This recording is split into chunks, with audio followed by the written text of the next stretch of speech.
Go to conferences, reach out to experts across the country, ask the vendors for support, learn, take as much information as you can get your hands on, and just digest it and understand it. I think when you're changing, people want to start up a simulation program.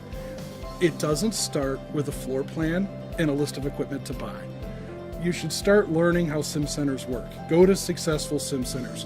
Go to a sim center training program. Learn from the best that's out there. There are so many programs doing some amazing things out there. And if you're just starting, learn what they are doing. So you want to learn from others' successes and others' mistakes.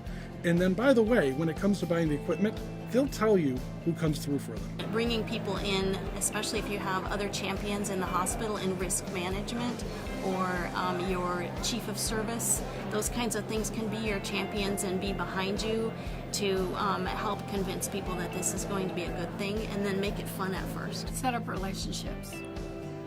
Go find the ones who maybe not understand it, but see the vision, or paint the vision for them. Give them more.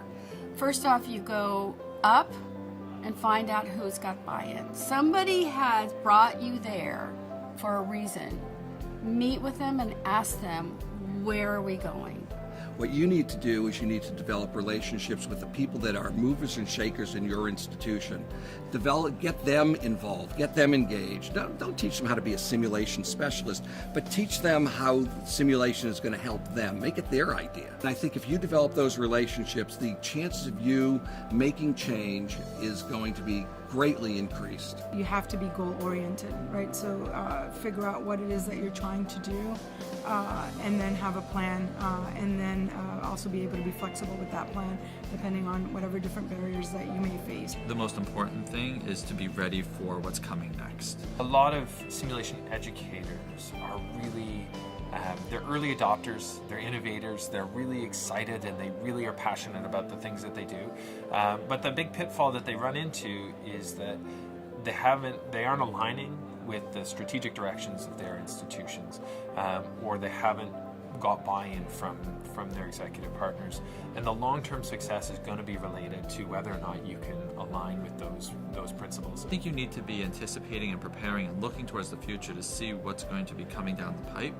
You need to think about what programs you're looking to develop. You need to have a strategic plan and strategic goals so that you can lay out a roadmap so that you can get there. Do some demos, get them up there to get their feet wet, and then start slowly, have them experience some success, but then they also need to know that the point of simulation is to push people past their limits so that they learn something new. And then you go around and look for opportunities. There may be a simple thing you can do in one unit and a simple thing in the other unit, and when they do it, they go, oh, this is awesome. Change is inevitable, whether you're doing sim or not. You would have been in this space, whether you were doing simulation or not, and always have fun.